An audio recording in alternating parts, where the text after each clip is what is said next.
Good morning students.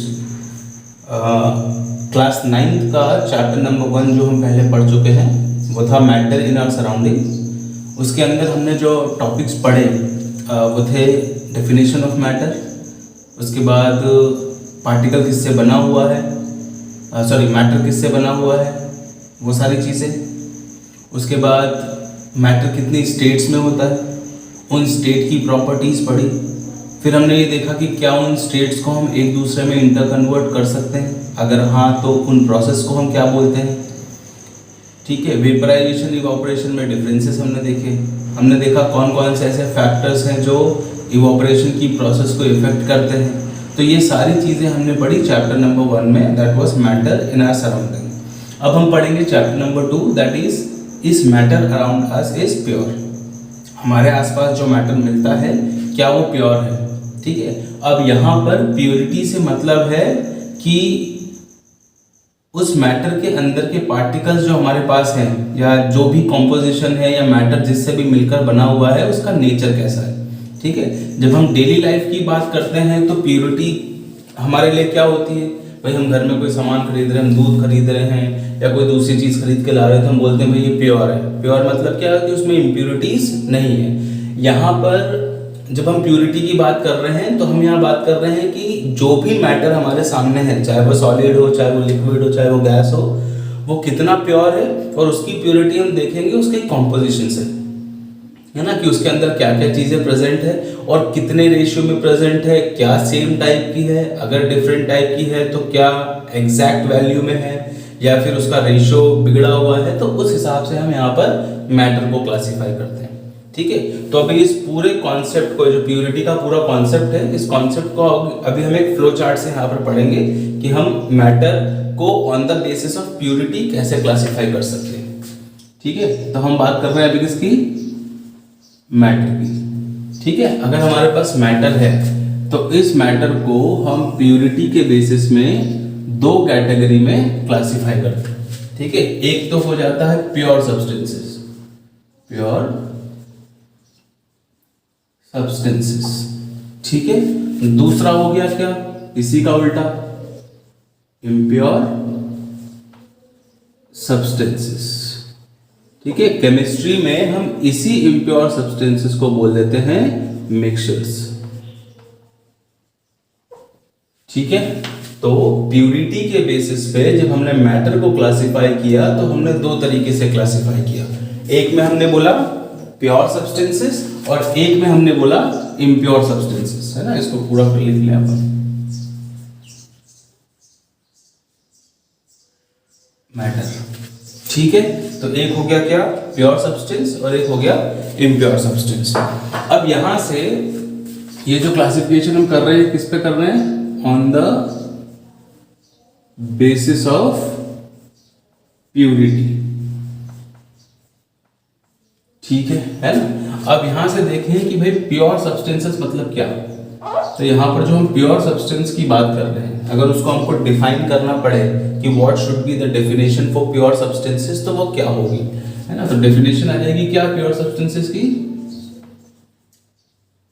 Substances in which same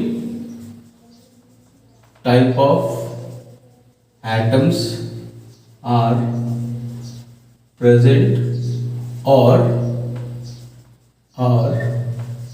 atoms are present in a fixed ratio।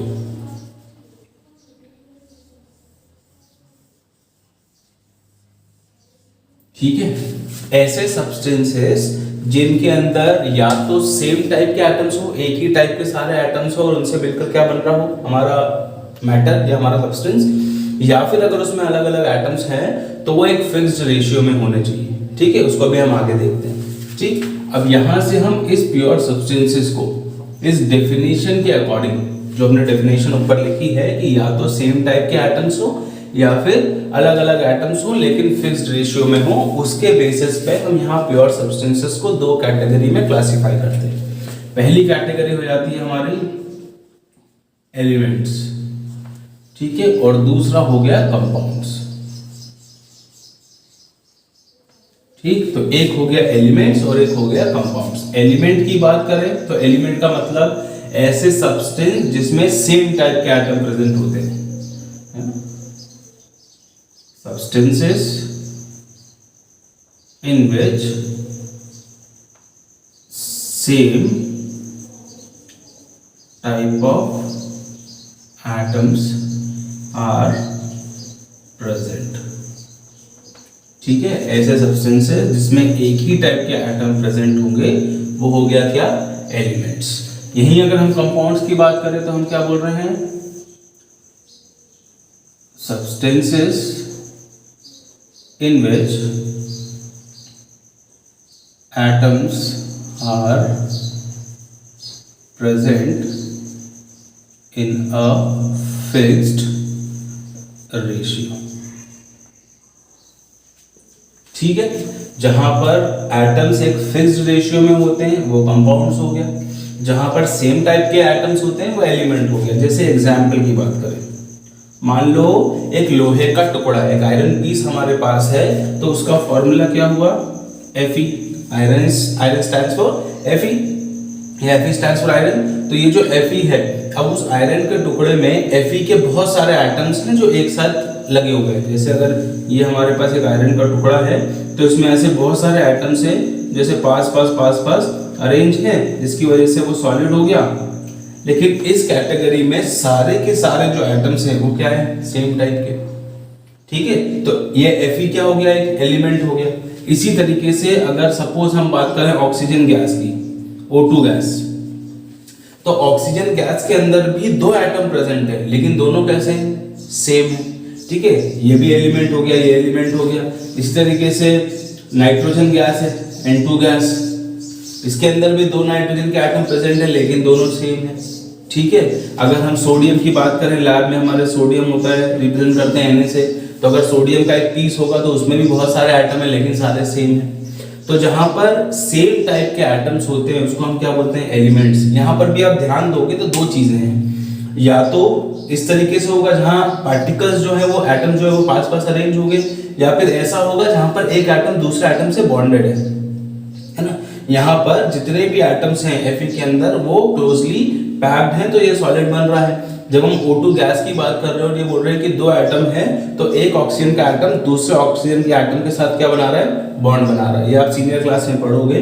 तो जहां पर ऐसे नीचे हम कोई नंबर डाल देते हैं उसको हम मॉलिक्यूल बोल देते हैं। ये हमारा सिंगल एलिमेंट हो गया। ठीक है, ये हमारा मॉलिक्यूल हो गया, लेकिन इस मॉलिक्यूल में भी क्या है, सेम टाइप के एटम्स हैं। क्लियर है, तो ये सारे सेम टाइप के एटम्स वाले हो गए एलिमेंट्स, और मॉलिक्यूल्स भी हम इसको बोल सकते हैं। ठीक है, यहां अगर हम एग्जांपल की बात करें तो जैसे H2O हो गया, वाटर। अब पानी के अंदर हाइड्रोजन है और ऑक्सीजन है, लेकिन इसका जो रेशियो होगा वो हमेशा सेम है कि दो हाइड्रोजन के साथ एक ऑक्सीजन हमेशा कंबाइन होगा। अभी सिंपल तौर पे आपको समझाएं कि दो हाइड्रोजन एटम और एक ऑक्सीजन एटम जुड़ते हैं तो वाटर बनता है, फॉर्मूला होगा H2O। अब आप नेचर में किसी भी सोर्स से पानी लेकर आ रहे हैं, अगर आपको चांद पे भी पानी मिल जाता है, अगर आप किसी भी जगह से पानी लेकर आ रहे हैं, फॉर्मूला क्या है, H2O, है ना। अगर हम इसी को थोड़ा डिटेल में देखें तो हाइड्रोजन का मास कितना होता है, 1, और ऑक्सीजन का मास कितना हो गया, 16। अगर एक हाइड्रोजन का मास 1 है तो यहाँ कितना हाइड्रोजन है, 2, तो रेशियो हो गया 2:16, दैट इज 1:8। अब अगर मुझे वाटर चाहिए तो उसका सीधा सा मतलब है कि हाइड्रोजन और ऑक्सीजन किस रेशियो में हो, 1:8 के रेशियो में। क्लियर हो गई चीज। तो जब हम प्योर सब्सटेंसेस की बात कर रहे हैं तो दो कैटेगरी में हमने डिवाइड कर दिया, एक हो गया क्या, एलिमेंट, और एक हो गया क्या, कंपाउंड। एलिमेंट्स वो हो गए जो सेम टाइप के एटम से मिलकर बनते हैं, फिर चाहे वो सिंगल सिंगल ऐसे अरेंज हो या फिर बॉन्डेड कंडीशन में हो, और कंपाउंड्स वो हो गए जिनमें एटम्स जो हैं वो प्रेजेंट हैं लेकिन फिक्स्ड रेशियो में, है ना, जिसमें डिफरेंट एटम्स भी हो सकते हैं, different atoms are present in fixed ratio. ठीक है, अब ये जो हमने H2 लिखा है ये भी एक मॉलिक्यूल है, बिकॉज एक से ज्यादा एटम है, और O2 और N2 भी क्या है, मॉलिक्यूल है, बिकॉज एक से ज्यादा एटम है। बट यहाँ जब हम मॉलिक्यूल की बात कर रहे हैं तो O2N2 जो लिखा अभी हमने, है ना, ये हो गया मॉलिक्यूल ऑफ एलिमेंट, क्योंकि ये एलिमेंट की कैटेगरी से आया। जब हमने वाटर लिखा तो ये हो गया क्या, मॉलिक्यूल ऑफ कंपाउंड। ठीक है ना। तो मैटर को जब हमने प्योरिटी के बेसिस पे क्लासिफाई किया तो हमने बोला कि मैटर दो टाइप का हो सकता है, या तो प्योर सब्सटेंस या फिर impure substance which are also known as mixtures. अब प्योर सब्सटेंस डेफिनेशन के हिसाब से क्या हो गया, ऐसे substances which have same type of atoms और different atoms present in a fixed ratio, है ना। यहाँ पर हम डिफरेंट लिख लेते हैं, और different atoms present in fixed ratio. अब जब हमने प्योर सब्सटेंसेस को क्लासिफाई किया तो हमने दो कैटेगरी में क्लासिफाई कर दिया, एक हो गया एलिमेंट, एक हो गया कंपाउंड। जब एलिमेंट की बात की तो हमने बोला कि ऐसे सब्सटेंस जिसके अंदर सेम टाइप के एटम्स प्रेजेंट होते हैं उनको हम बोलते हैं एलिमेंट, जैसे आयरन है, सोडियम है, ऑक्सीजन गैस है, नाइट्रोजन गैस है, फास्फोरस है, सल्फर है, एल्यूमिनियम है। ठीक है, तो पीरियोडिक टेबल में जो चीज़ हमको मिल रही है वो सब क्या है, एलिमेंट्स। और जब अलग अलग एटम्स जुड़ते हैं, अलग अलग एलिमेंट्स को आप जोड़कर कोई चीज़ बना लेते हैं तो इट इज कॉल्ड कंपाउंड। जैसे एग्जांपल में H2O, जहाँ पर हाइड्रोजन और ऑक्सीजन को जुड़ना है, और अगर पानी बनना है तो हाइड्रोजन और ऑक्सीजन किस रेशियो में हो, 1:8 हमेशा, है ना। ये रेशियो हमने मास के अकॉर्डिंग निकाल लिया। अब जहाँ पर सेम टाइप के एटम्स मिलते हैं वहाँ हमने बोल दिया मॉलिक्यूल ऑफ एलिमेंट, जहाँ अलग अलग एटम्स जुड़ रहे हैं वहाँ बोल दिया मॉलिक्यूल ऑफ कंपाउंड। ये क्लियर है चीज। तो ये हमने प्योर सब्सटेंसेस की बात कर ली। ठीक है, अब इसके बाद हम करेंगे क्या, इम्प्योर सब्सटेंसेस। पहले आप इसको नोट करें तो फिर मैं इसको हटा देता हूं और इसी की जगह हम फिर इम्प्योर सब्सटेंसेस की कैटेगरीज पढ़ लेंगे। चलिए, तो प्योर सब्सटेंसेस की बात कर ली हमने, अब हम बात करते हैं इम्प्योर सब्सटेंसेस की, है ना। जब हम इम्प्योर सब्सटेंसेस की बात कर रहे हैं तो इस इम्प्योर सब्सटेंस को भी हम दो अलग अलग कैटेगरी में क्लासिफाई कर रहे हैं। ठीक है, तो जब हम दो अलग अलग कैटेगरी में क्लासिफाई कर रहे हैं, किसको, इम्प्योर सब्सटेंसेस को या फिर मिक्सचर्स को, तो वो जो दो कैटेगरी है उसकी भी कुछ डेफिनेशन होगी जैसे हमने प्योर सब्सटेंसेस की थी। तो इसको क्लासिफाई कर लें अपन।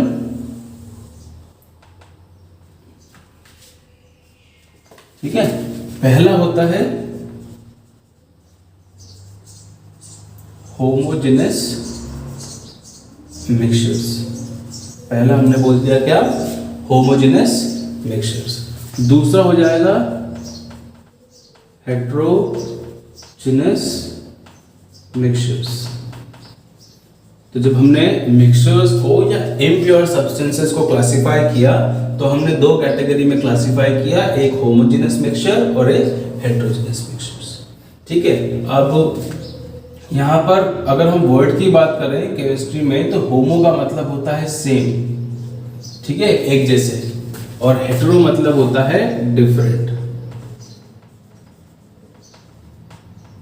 ठीक है ना, होमो का मतलब हो गया सेम और हेटेरो मतलब हो गया डिफरेंट। जब हमने प्योर सब्सटेंस को क्लासिफाई किया था तो हमने ये डेफिनेशन दी थी।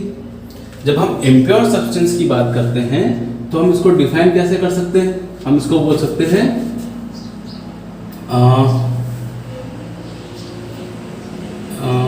हम ये बोलते हैं कि mixtures are those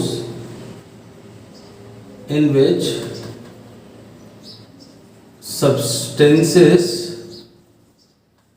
combines in a non-fixed ratio। Mixtures वो हो गए जिनके अंदर सब्सटेंसेस कंबाइन जब होते हैं तो उनका कोई फिक्स्ड रेशियो नहीं होता है। ठीक है, या फिर ये बोलते हैं mixtures are those in which substances have no definite ratio. तो जैसे आप डिफाइन करना चाहे वैसे कर सकते हैं। ठीक है, अब हमने बोला कि अगर हमारा इम्प्योर सब्सटेंस है या मिक्सचर है तो इसका मतलब तो ये हो गया कि इसके अंदर एक से ज्यादा टाइप के सब्सटेंसेस प्रेजेंट हैं लेकिन उनका रेशियो फिक्स नहीं है।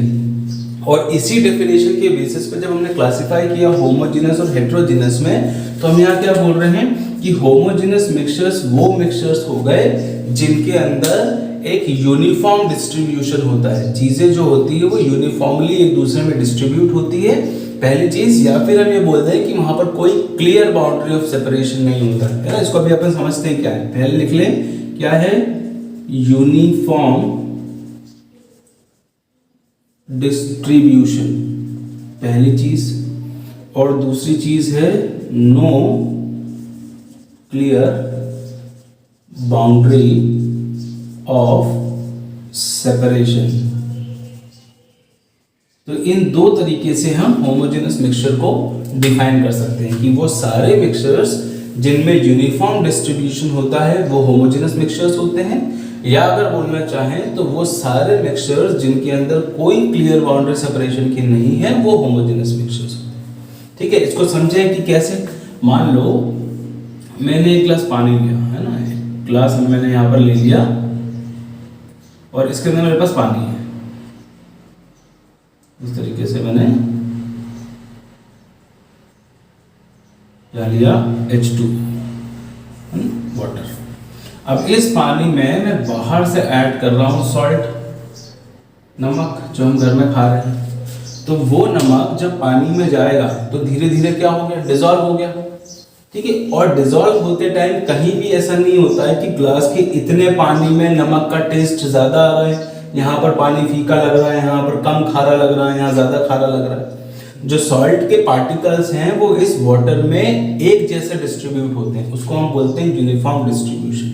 तो जब भी होमोजेनस मिक्सचर बनता है वो यूनिफॉर्म डिस्ट्रीब्यूशन शो करता है। इसके और एग्जांपल्स है, जैसे अगर हम कपड़े में नील डालते हैं तो पहले हम पानी लेकर उसमें 2-3 ड्रॉप नील डालते हैं, आप देखते हो कि धीरे धीरे वो नील जो है वो पूरे पानी में यूनिफॉर्म हो जाता है, पूरे पानी का कलर आपको नीला मिलेगा। ऐसा नहीं है कि थोड़ा सा पानी नीला है, थोड़ा सा डार्क है ब्लू, कहीं पर लाइट ब्लू है। क्लियर है? तो जहां पर पार्टिकल्स, एक के पार्टिकल्स दूसरे में जाकर एक जैसे डिस्ट्रीब्यूट होते हैं उसको हम बोल देते हैं क्या, यूनिफॉर्म डिस्ट्रीब्यूशन। ठीक है, अब ये क्लियर बाउंड्री ऑफ सेपरेशन का क्या मतलब है कि जब नमक आकर इस वाटर में डिसॉल्व हो गया पूरी तरीके से, इस ग्लास को उठाकर अगर हम ऐसे देख रहे हैं तो हम देखेंगे कि यहाँ पर कहीं पर भी नमक और पानी एक अलग अलग लेयर में नहीं दिखेंगे, कोई ऐसी लाइन नहीं दिखेगी हमको सेपरेशन की जहां से नमक अलग और पानी अलग दिख रहा हो। क्लियर है? तो वो हमने बोला कि यहाँ पर कोई क्लियर बाउंड्री ऑफ सेपरेशन नहीं है जो दोनों फेसेस को सेपरेट करती हो। क्लियर है चीज? तो होमोजेनस मिक्सचर्स वो सारे मिक्सचर्स हो गए जिनमें यूनिफॉर्म डिस्ट्रीब्यूशन है और कोई क्लियर बाउंड्री ऑफ सेपरेशन नहीं है। तो शुगर इन वाटर हो गया, सॉल्ट इन वाटर हो गया, या पानी में कोई दूसरी चीज जो पूरी तरीके से डिसॉल्व हो सकती है वो हो गई। क्लियर है ना? इसके अलावा कोई डाई अगर आप पानी में डाल रहे हो कलर करने के लिए तो वो सारे सॉल्यूशंस हो गए। तो जहां पर भी यूनिफॉर्म डिस्ट्रीब्यूशन और कोई क्लियर बाउंड्री ऑफ सेपरेशन नहीं होगा वो सब क्या है, होमोजेनस मिक्सचर्स। इसी चीज को जब हम हेट्रोजेनस में लेकर जाएं तो हम यहाँ क्या बोल देंगे, नॉन यूनिफॉर्म डिस्ट्रीब्यूशन। ठीक है, और दूसरा क्लियर बाउंड्री ऑफ सेपरेशन। ठीक है, तो पहली चीज होगी कि नॉन यूनिफॉर्म डिस्ट्रीब्यूशन होगा, ठीक, और दूसरा है क्लियर बाउंड्री ऑफ सेपरेशन होगा। अभी इसको हम डिटेल में पढ़ेंगे, ये हमारे लिए इंपॉर्टेंट है ना, हेट्रोजेनस मिक्सचर्स हमारे लिए इंपॉर्टेंट है, तो इसको भी हम डिटेल में देखते हैं। नॉन यूनिफॉर्म डिस्ट्रीब्यूशन से क्या मतलब हो गया, जैसे इसी पानी में मैं सॉल्ट हटाकर सैंड डाल देता हूँ, रेत डाल दी मैंने, तो वो जो रेत है उसको मिक्स कर दिया तो धीरे धीरे जाकर क्या होगी, नीचे बैठ जाएगी, डिसॉल्व ही नहीं होगी। थोड़ी देर बाद आप देखोगे तो आपको एक लाइन दिखेगी जहां से रेत आपको दिख रही है कि नीचे बैठी हुई है और उसके ऊपर क्या है, पानी है। तो वहां एक क्लियर बाउंड्री ऑफ सेपरेशन और नॉन यूनिफॉर्म डिस्ट्रीब्यूशन हो गया। ठीक है, वैसे ही अगर आप इस पानी में मिट्टी डाल देते हो लाकर तो कुछ उसको डिसॉल्व कर दिया तो आपने देखा पानी का कलर थोड़ा सा बदल गया, कुछ मिट्टी ऐसी हुई जो डिसॉल्व हो गई, कुछ जो है वो नीचे जाकर बैठ गई। तो नॉन यूनिफॉर्म डिस्ट्रीब्यूशन और क्या गया, क्लियर बाउंड्री ऑफ सेपरेशन। तो ये सारे एग्जाम्पल्स जो है किसके हो गए, हेट्रोजेनस मिक्सचर्स के। ठीक, तो हमने प्योर सब्सटेंसेस को जैसे एलिमेंट और कंपाउंड में डिवाइड किया था, वैसे इम्प्योर को हमने होमोजेनस मिक्सचर और हेटेरोजेनस मिक्सचर में डिवाइड किया। अब एक चीज और अपने को याद रखनी है यहाँ पर कि जब होमोजेनस मिक्सचर्स की बात करते हैं तो उसको पढ़ने के लिए हम एक टर्म यूज करते हैं, दैट इज सॉल्यूशन। ठीक है, homogeneous mixtures are generally termed as solution. किसी भी चीज के नाम के बाद अगर आप सॉल्यूशन बोल रहे हैं, दैट मींस वो कौन से टाइप का होगा, it will be an homogeneous mixture, या फिर वो होमोजेनस नेचर शो कर रहा होगा। और इसी तरीके से जब हम हेटेरोजेनस को पढ़ते हैं तो इसको हम दो अलग अलग तरीके से पढ़ते हैं। एक को हम बोलते हैं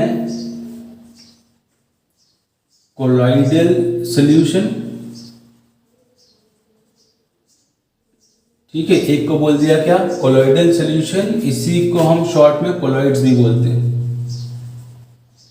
इसको अभी हम आगे देखेंगे कि क्या है, ठीक है। और दूसरा होता है सस्पेंशन, ठीक है। मतलब कि अगर कोई चीज आपने किसी दूसरी चीज के साथ मिक्स की, दो अलग अलग फेसेस को आप मिक्स कर रहे हो और वो यूनिफॉर्मली डिस्ट्रीब्यूट हो जाए without showing any clear boundary of separation, तो वो सॉल्यूशन कहलाया and it is a type of homogeneous mixture. ठीक है, अगर आप नॉन यूनिफॉर्म डिस्ट्रीब्यूशन और क्लियर बाउंड्री ऑफ सेपरेशन के थ्रू दो चीजों को मिक्स करते हो, then it can be either a colloidal solution और सस्पेंशन। अभी याद रखने के लिए जनरली कोलाइडल सॉल्यूशन जो होते हैं वो होते हेटेरोजेनस है लेकिन बिहेव होमोजेनस करते हैं, तो उसको हम बाद में डिस्कस करेंगे। अभी याद रखें कि अगर नॉन यूनिफॉर्म डिस्ट्रीब्यूशन से कोई चीज मिक्स हो रही है या फिर क्लियर बाउंड्री ऑफ सेपरेशन किसी के अंदर दिख रहा है, तो वो हेटेरोजेनस मिक्सचर्स की कैटेगरी में आए, जो दो टाइप के हो सकते हैं, either they can be a suspension और they can be a colloidal solution. Clear है चीज? तो ये हमने एक जनरल फ्लो चार्ट बना लिया कि मैटर को जब हम प्योरिटी के बेसिस में क्लासिफाई कर रहे हैं तो कितने टाइप का हो गया, प्योर सब्सटेंसेस हो गए, इम्प्योर सब्सटेंसेस। प्योर सब्सटेंसेस वो सारे हो गए जिसमें एटम्स प्रेजेंट हैं सेम टाइप के, या फिर अगर डिफरेंट एटम्स प्रेजेंट हैं तो फिक्स्ड रेशियो में। ठीक है, इम्प्योर सब्सटेंसेस वो सारे मिक्सचर्स हो गए जिसके अंदर अलग अलग सब्सटेंसेस कंबाइन होते हैं नॉन फिक्स्ड रेशियो में, या फिर जिसका रेशियो डेफिनाइट नहीं होता है। ठीक है, उसके बाद प्योर सब्सटेंस को हमने क्लासिफाई किया था एलिमेंट्स और कंपाउंड्स में। एलिमेंट वो हो गए जिसमें सेम टाइप के एटम्स होते हैं, ठीक है, और कंपाउंड्स वो हो गए जिसमें डिफरेंट एलिमेंट्स या डिफरेंट एटम्स प्रेजेंट होते हैं लेकिन फिक्स्ड रेशियो में होते हैं। फिर हमने इम्प्योर सब्सटेंसेस को दो में डिवाइड कर दिया, homogeneous mixtures and heterogeneous mixtures. Homogeneous mixtures वो हो गए जिनमें यूनिफॉर्म डिस्ट्रीब्यूशन है और क्लियर बाउंड्री ऑफ सेपरेशन है, ठीक है, और हेटेरोजेनस वो हो गए जिसमें नॉन यूनिफॉर्म डिस्ट्रीब्यूशन और क्लियर बाउंड्री ऑफ सेपरेशन होता है, नॉन यूनिफॉर्म डिस्ट्रीब्यूशन होता है और क्लियर बाउंड्री ऑफ सेपरेशन दिखेगा। ठीक है, होमोजेनस मिक्सचर को सॉल्यूशन बोल दिया हमने, या सॉल्यूशन जो है वो होमोजेनस मिक्सचर की कैटेगरी में आ गया, और कोलाइड्स या कोलाइडल सॉल्यूशन और सस्पेंशन जो है वो हेटेरोजेनस मिक्सचर की कैटेगरी में आ गए। क्लियर? तो ये फ्लो चार्ट आप एक साथ पूरा कंप्लीट कर लें। अब हम आगे चलते हैं और यहाँ से होमोजेनस मिक्सचर उठाते हैं, सॉल्यूशंस के बारे में पढ़ते हैं कि सॉल्यूशंस क्या होते हैं। ठीक है, तो अभी तक हमने मैटर को प्योरिटी के बेसिस पे क्लासिफाई कर लिया और उसके टाइप्स देख लिए। ठीक है, अब यहाँ से हम उठाते हैं हमारा क्या, पहला वाला, दैट इज होमोजेनस मिक्सचर्स।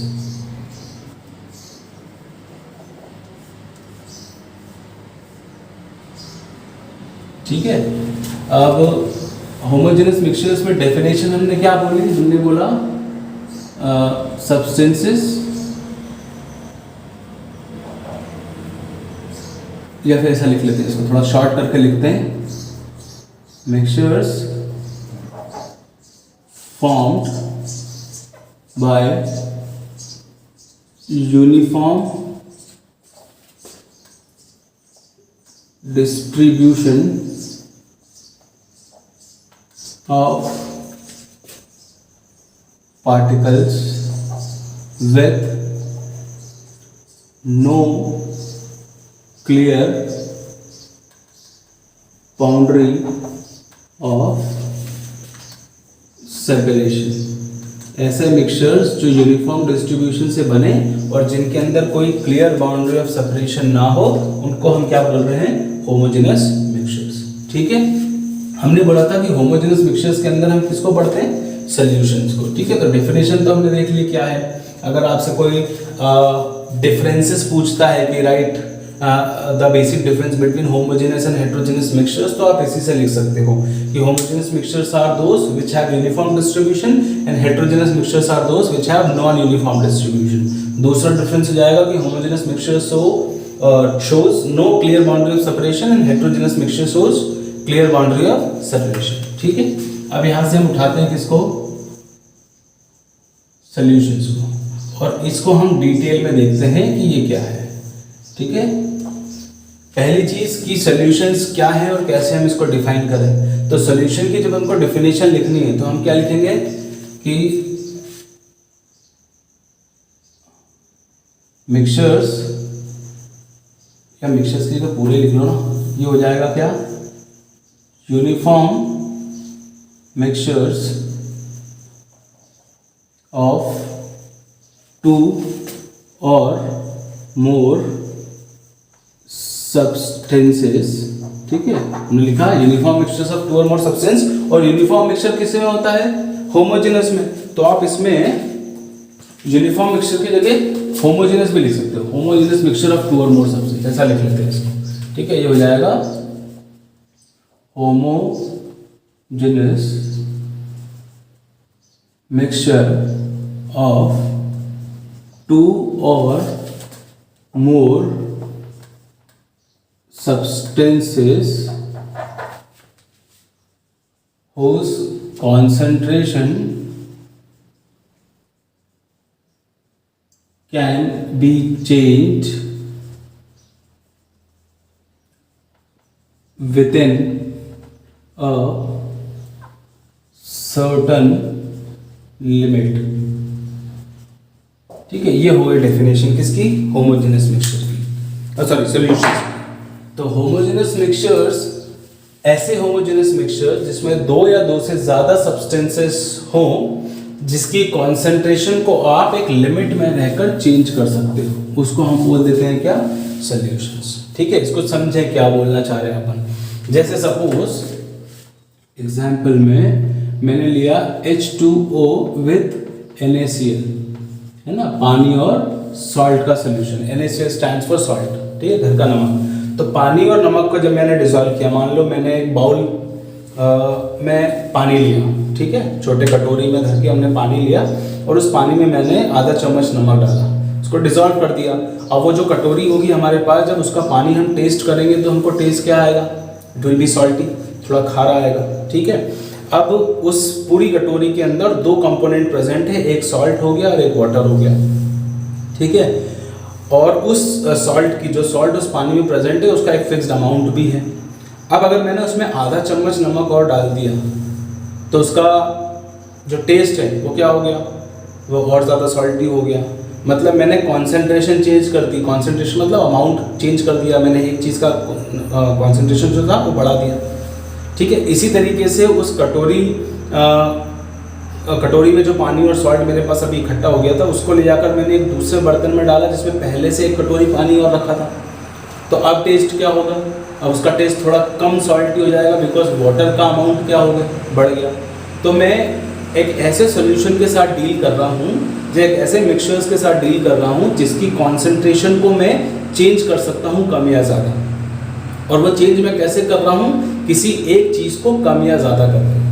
या तो मैं सॉल्ट के अमाउंट को कम ज़्यादा कर सकता हूँ, या मैं पानी के अमाउंट को कम ज़्यादा कर सकता हूँ। लेकिन कंडीशन ये है कि ये जो चेंज मैं करना चाह रहा हूँ ये एक लिमिट में होना चाहिए, है ना। लिमिट में मतलब क्या कि मैंने वो कटोरी ली जिसमें नमक का पानी डिजॉल्व था, नमक डिजॉल्व था पानी में, और उस कटोरी को ले गया और मैंने स्विमिंग पूल में पलट दिया, और मैं ये कोशिश करूँ कि स्विमिंग पूल का पानी खारा हो जाए, सॉल्टी हो जाए, तो पॉसिबल है नहीं है। बिकॉज जब मैंने ये प्रोसेस किया तो मैंने पानी का अमाउंट इतना ज़्यादा बढ़ा दिया जहाँ पर सॉल्ट जो था वो अपना नेचर डिस्ट्रॉय कर गया, सॉल्ट की आइडेंटिटी जो है वो ख़त्म हो गई, मतलब मैंने अपनी लिमिट क्रॉस कर दी।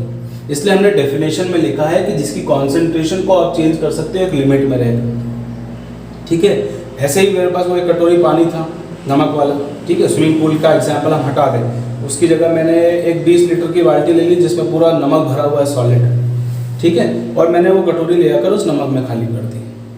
क्या वो पूरा सॉल्ट डिजॉल्व हो जाएगा या खारा हो जाएगा पानी?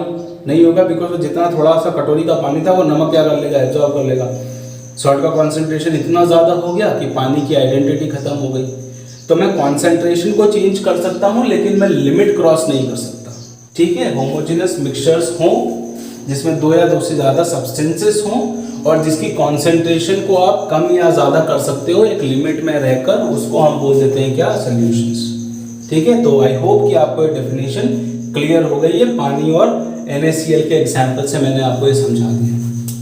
ठीक है, अब जब हम एक सोल्यूशन की बात करते हैं तो इस सोल्यूशन के अंदर दो कंपोनेंट होते हैं। ये सोल्यूशन जो है वो दो चीज़ों से मिलकर बनता है, फिर चाहे उसमें दो ही सब्सटेंस हो या दो से ज़्यादा सब्सटेंस हो, कंपोनेंट दो होंगे। We are not talking about substances, है ना। ऐसे पानी और नमक हमने डिसॉल्व किया तो भी जो सोल्यूशन बनकर रेडी हुआ उसमें दो कंपोनेंट हैं, और अगर पानी, नमक, शक्कर भी मैंने मिक्स किया तीन चीज़ों को, तब भी उस सोल्यूशन के अंदर दो ही कंपोनेंट है। क्लियर है चीज़? तो सब्सटेंसेस के अंदर या सब्सटेंसेस जो हम ले रहे हैं वो बहुत सारे हो सकते हैं, लेकिन सोल्यूशन के कंपोनेंट दो ही होंगे। एक कंपोनेंट को हम बोलते हैं सोल्यूट और दूसरे को बोल देते हैं सॉल्वेंट। क्लियर है? इस सोल्यूट को और इस सॉल्वेंट को डिफाइन करने के बहुत सारे तरीके हैं। बहुत सारे अलग अलग तरीकों से आप बता सकते हो कि सोल्यूट कौन सा होता है, सॉल्वेंट कौन सा होता है।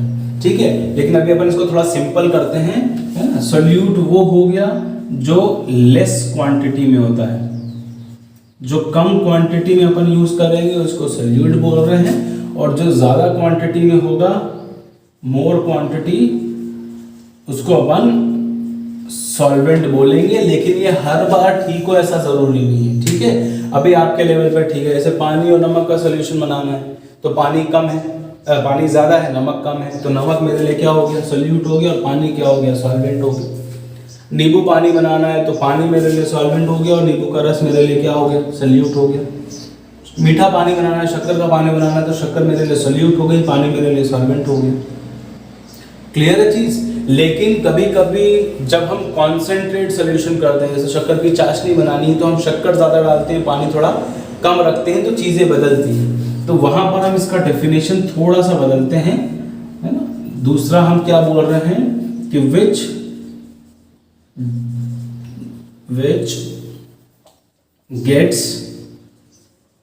Gate dissolved. जो डिसॉल्व होता है वो क्या है, सोल्यूट। ठीक है, which get dissolve is solute, और दूसरा हो जाएगा which dissolves in itself, which dissolve solute। ठीक है, जो डिसॉल्व होता है वो सोल्यूट और जो डिसॉल्व करता है वो सॉल्वेंट है ना। अब शक्कर को आप पानी में डालो, चाहे कम डालो चाहे ज़्यादा डालो, शक्कर जो है वो पानी में डिसॉल्व होगी। मतलब पानी जो है वो शक्कर को डिसॉल्व कर रहा है, इसलिए डिसॉल्व करने वाला सॉल्वेंट हो गया जो खुद में डिसॉल्व कर ले, और जो जाकर डिसॉल्व होता है वो क्या हो गया, सोल्यूट हो गया। तो ऐसे हम डिफाइन कर सकते हैं। जनरली आप लेस क्वांटिटी और मोर क्वांटिटी से भी बता सकते हैं, बट अगर एग्जैक्ट डेफिनेशन हमको चाहिए तो solute are those substances which get dissolve in solvent. ठीक है, और solvents are those substances which dissolve solute in it. Clear है चीज? तो सोल्यूशन जो होगा वो दो कंपोनेंट से मिलकर बना होगा, एक सोल्यूट से एक सॉल्वेंट से। ठीक है, अब यहां से हम चलते हैं आगे, जहां हम बात करेंगे टाइप्स ऑफ सॉल्यूशन की।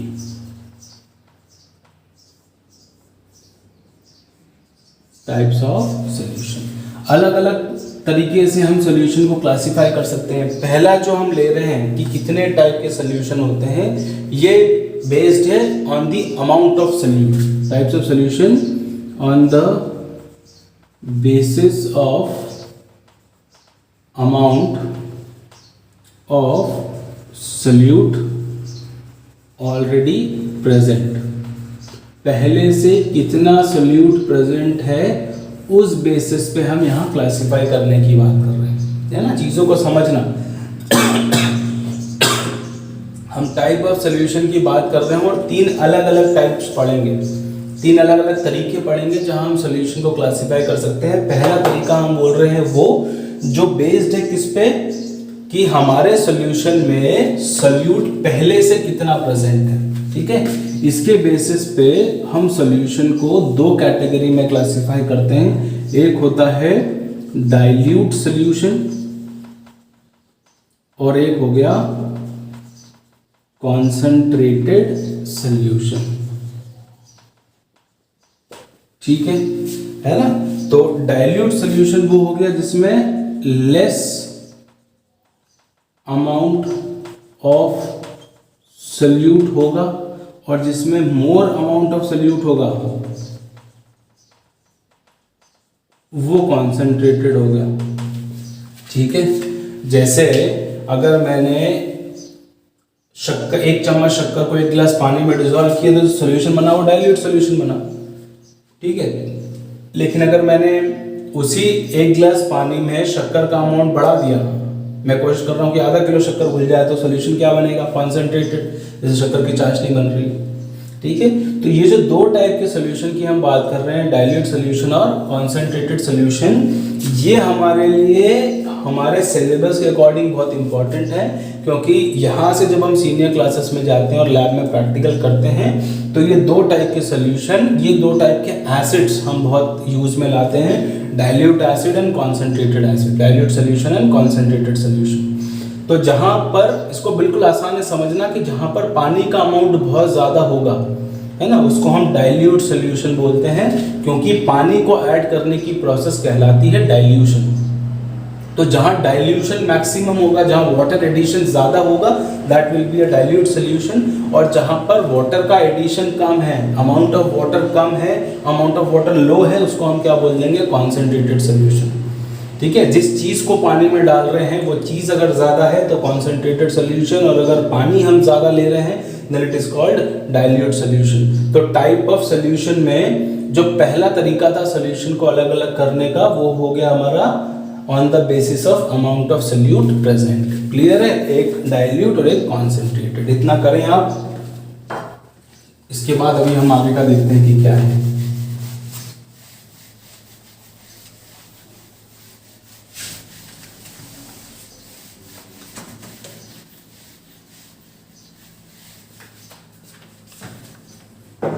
तो पहला क्लासिफिकेशन हमने किया on the basis of solute present. दूसरा हम बोल रहे हैं क्या? On the basis of addition of solute, है ना, हम कितना सॉल्यूट ऐड कर सकते हैं कि नहीं कर सकते हैं, उस बेसिस पे। तो जब हम एडिशन ऑफ सॉल्यूट के बेसिस पे बात कर रहे हैं तो हम सॉल्यूशन को 3 कैटेगरी में क्लासिफाई कर रहे हैं। एक हम बोल रहे हैं अनसैचुरेटेड सॉल्यूशन, अनसैचुरेटेड सॉल्यूशन। ठीक है, एक हम बोल रहे हैं सैचुरेटेड सॉल्यूशन, ठीक, और एक हम बोल रहे हैं super saturated, super saturated solution. ठीक है, तो एक अनसैचुरेटेड सॉल्यूशन, एक सैचुरेटेड सॉल्यूशन और एक सुपर सैचुरेटेड सॉल्यूशन। डिफाइन करें तो क्या आ जाएगा? अनसैचुरेटेड सॉल्यूशन वो सारे सॉल्यूशंस हो गए जिसमें और ज्यादा सॉल्यूट ऐड हो सकता है, more solute can be added, जिसमें और ज्यादा सॉल्यूट ऐड हो सकता है वो सब क्या हो गए? Unsaturated solution. जिसमें और ऐड नहीं कर सकते वो saturated solution. No more solute can be added, जिसमें और ज्यादा ऐड नहीं कर सकते वो सैचुरेटेड हो गया। और जिसमें सॉल्यूट पहले से ही ज्यादा क्वांटिटी में प्रेजेंट है, एक्सेस में प्रेजेंट है, वो सुपर सैचुरेटेड हो गया। Solute is present in excess। ठीक है, तो जहां पर more solute can be added, unsaturated, no more solute can be added, saturated, and solute is present in excess, super saturated। Clear है चीज, है ना? अब अगर मैंने एक गिलास पानी लिया और उसमें एक चुटकी नमक डाला तो वो जो सोल्यूशन मतलब वो क्या है, अनसैचुरेटेड, बिकॉज उसमें और नमक ऐड हो सकता है।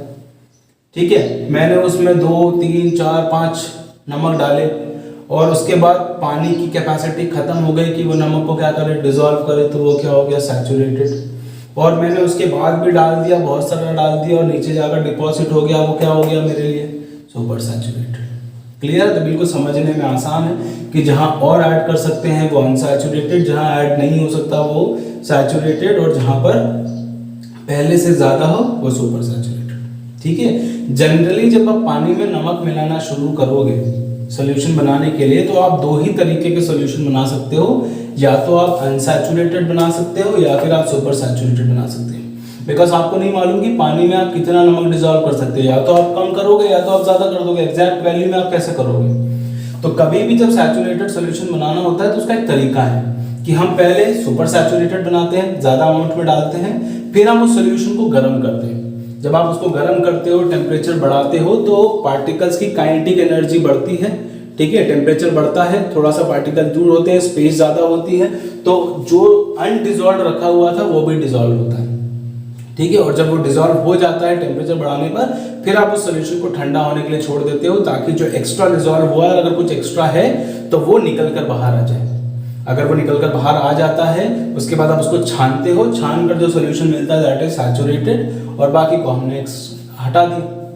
तो ये 3 टाइप के सॉल्यूशन हो गए on the basis of addition of solute. पहला देखा तो on the basis of amount of solute already present, dilute और कॉन्सेंट्रेटेड। दूसरा एडिशन ऑफ सोल्यूट में अनसैचुरेटेड, सैचुरेटेड और सुपर सैचुरेटेड।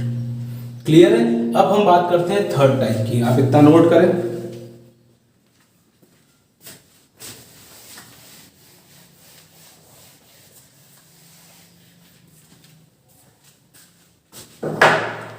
चलिए अब जो थर्ड टाइप है हमारा वो है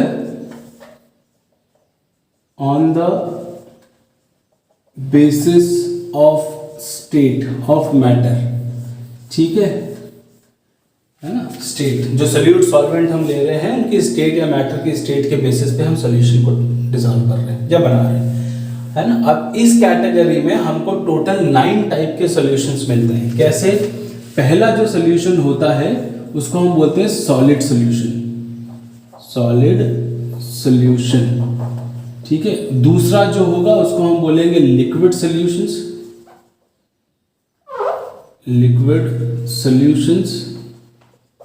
और तीसरा जो होगा उसको हम बोल रहे हैं gaseous, gaseous solution, gaseous solution. ठीक है, और हर कैटेगरी में 3-3 है। इसको समझें अपन कि ये कैसे है।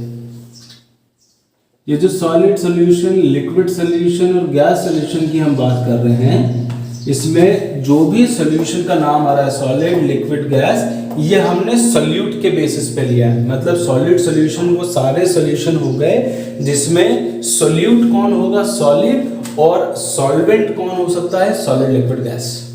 लिक्विड सॉल्यूशन वो सारे सॉल्यूशन हो गए जिसमें सॉल्यूट कौन है, लिक्विड, और सॉल्वेंट कौन हो गया, सॉलिड, लिक्विड, गैस। इसी तरीके से गैसेस सॉल्यूशन वो सारे सॉल्यूशन हो गए जिसमें सॉल्यूट क्या हो गया, गैस, और सॉल्वेंट क्या हो गया, सॉलिड, लिक्विड, गैस। तो एक तो हो गया सॉलिड प्लस सॉलिड, जहां पर सॉल्यूट भी सॉलिड है और सॉल्वेंट भी सॉलिड है। एक हो गया सॉलिड प्लस लिक्विड, जहां पर सॉल्यूट सॉलिड, सॉल्वेंट लिक्विड, और एक हो गया सॉलिड प्लस गैस। क्लियर है? इसी तरीके से यहाँ क्या हो गया, liquid plus solid, liquid plus liquid, and liquid plus gas. इसी तरीके से gas plus solid, gas plus liquid, and gas plus gas. Clear है? तो 9 टाइप के सॉल्यूशन बने हमारे। पहले सॉल्यूशन में, सॉलिड सॉल्यूशन में सारे सॉलिड को सॉलिड, लिक्विड, गैस से डिसॉल्व किया मिलाकर। लिक्विड सॉल्यूशन में लिक्विड्स को लिक्विड सॉलिड, लिक्विड लिक्विड और लिक्विड गैस बनाया। और इस तरीके से गैस सॉल्यूशन में गैस सॉलिड, गैस लिक्विड और गैस गैस।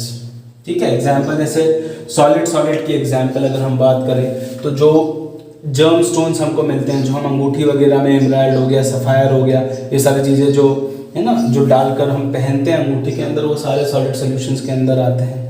सॉलिड लिक्विड की बात करें तो नमक को पानी में डिजोल्व करना, शक्कर को पानी में डिजोल्व करना, ये सब आ गया। सॉलिड को गैस में डिजोल्व करने की अगर बात करें तो इसका एग्जाम्पल क्या हो सकता है, जहाँ पर गैस ज़्यादा हो सॉलिड कम हो तो dust particle in air. Clear है। ऐसे लिक्विड और सॉलिड का एग्जाम्पल, जहाँ लिक्विड कम है सॉलिड ज़्यादा है तो वाटर ऑफ क्रिस्टलाइजेशन करके आता है। ठीक है। लिक्विड और लिक्विड की बात करें तो लिक्विड में लेमिनेट हो गया नींबू पानी, नींबू का रस और पानी हो गया, नींबू पानी कम हो गया पानी ज़्यादा हो गया, है ना, नींबू का रस कम पानी ज़्यादा। लिक्विड गैस की बात करें तो लिक्विड कम और गैस ज़्यादा। ठीक है। इसी तरीके से गैस कम सॉलिड ज़्यादा, गैस कम लिक्विड ज़्यादा, गैस कम और गैस ज़्यादा। तो अब आपका काम है कि जो 9 टाइप के सॉल्यूशंस मैंने आपको बोले प्लस यहाँ के 3 और वहाँ के 2, है ना, डाइल्यूट और कॉन्सेंट्रेटेड 2, अनसैचुरेटेड, सैचुरेटेड और सुपर सैचुरेटेड 3, और उसके बाद सॉलिड, लिक्विड और गैसेस सॉल्यूशन जिसके अंदर 9 हो गए। तो 9, 10, 11, 12 और 2 उधर के 14। ये 14 सॉल्यूशंस के एग्जांपल्स आपको इसके साइड में यहाँ लिखने हैं। इनके नहीं भी लिखेंगे चलेगा, इसके एग्जांपल्स हमको पता होना चाहिए कि सॉलिड का एग्जांपल क्या है, सॉलिड लिक्विड का क्या है, सॉलिड गैस का क्या है। तो इतना काम है आपके लिए, है ना। आज की क्लास में हमने क्या क्या पढ़ लिया, हमने मैटर को क्लासिफाई कर लिया on the basis of purity. ठीक है, सारी चीज़ें उसमें देख ली। फिर हमने होमोजेनस मिक्सचर्स देख लिया क्या होते हैं, उसमें सोल्यूशन की डेफिनेशन देख ली, सोल्यूट सॉल्वेंट देख लिया क्या है, और टाइप्स ऑफ सोल्यूशन की हमने बात कर ली। मतलब होमोजेनस मिक्सचर से रिलेटेड जो चीज़ें थी वो हमने खत्म कर दी। फिर अब हम पढ़ेंगे हेट्रोजेनस मिक्सचर्स के बारे में। क्लियर, समझ में आ गया। जब हम हेट्रोजेनस मिक्सचर्स पढ़ लेंगे, कोलाइडल सॉल्यूशंस के बारे में, सस्पेंशन के बारे में, फिर हम वो टेक्निक्स के बारे में पढ़ेंगे कि मिक्सचर्स को अगर मुझे सेपरेट आउट करना पड़े तो मैं इनको सेपरेट कैसे कर सकता हूँ, what are the techniques. Clear है चीज़। तो इतना आप नोट करके रखें। इससे रिलेटेड कोई डाउट होता है तो आप कमेंट सेक्शन में डाल दें, मैं आपको आंसर वहाँ दे दूंगा। ठीक है, चलो, थैंक यू।